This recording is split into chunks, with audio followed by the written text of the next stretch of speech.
Mēs esam tik jauni, cik jauni jūtamies sirdī un domās.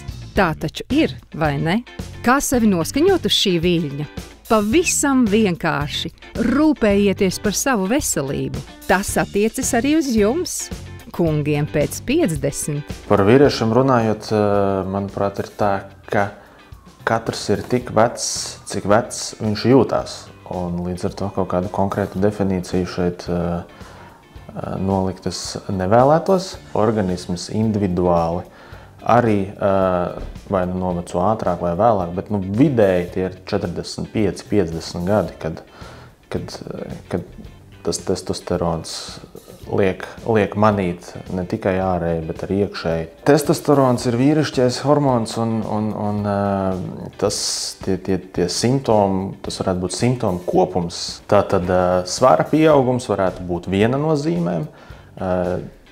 Apmetojuma samazinājums uz galvas noteikti ir diezgan izteikts testosterona lejupslīdes signāls. Un tas pats libido. Vai testosterona samazināšanās organismā ietekmē prostatas veselību? No manas klīniskās pieredzes testosterona samazināšanās nevienmēr ietekmē prostatas izmēru. Protams, ir daudz un dažādi dati par to, ka tiek spekulēts par to, ka prostatas izmēra palielināšanās ir tiešas sekas testosterona samazināšanai, bet ir vīri, kuriem ir normāls testosterons, un prostatas ir lielāks, un arī otrādā, kad ir testosterons lejā, un tāpat prostata izmērā var variēt. Kādas ir speciālista rekomendācijas, lai vīrietis nezaudētu dzīves kvalitāti arī tad, kad organisms sāk novecot? Vīrietim ir jāpaliek fiziski aktīvam. Palieciet aktīvi, un jūs būsiet jauni.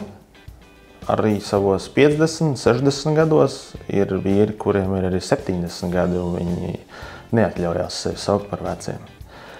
Runājot par to profilaksi, tas ir regulārs apskats. Tāpatās, kā mēs veicam, ir daudz kolēģi, kur arī ir jau snieguši intervijas un teikuši par to, ka mēs veicam apskats visādiem gadžetiem un saviem automobīļiem vienreiz gadā, tad kāpēc neveikt apskats kā minimums, uzsver minimums, regulārs ārsta vizītes. Dosimies pie farmaceita, lai noskaidrotu, kādi ir viņa ieteikumi. Ja viņam līdz tiem 40 gadiem jūtas, ka viņa tad jaunie, pārāk aktīvi, viņa viss notiek dzīve, tad pēc 40 gadiem viņam uzreiz tas strauji viss krītās. Ja? Gan arī veselība, gan arī ārējais izskats, āda, tur locītavas, viss pilnība. Ja? Un tad jau ir tas laiks, kad varbūt arī pat ļoti labi vismaz sākt to profilaksi. Visā pasaulē, un gan visā pasaulē, gan arī Latvijā ir pieejami vairāki uzturabagātinātāji, kuri ir tiešām piemēroti vīriešiem. Un mūsu gadījumā tas ir jauns Šveices produkts RET3. RET3 sastāva pamatā ir pēdējie zinātniskie pētījumi, kas liecina, ka priekšdziedzera darbība ir cieši saistīta tieši ar potenci un vīrieša visa organisma vitalitāti. Tātad šis produkts, Šveices produkts RET3 sastāva ir 3 kliniski pārbaudītas sastāvdaļas.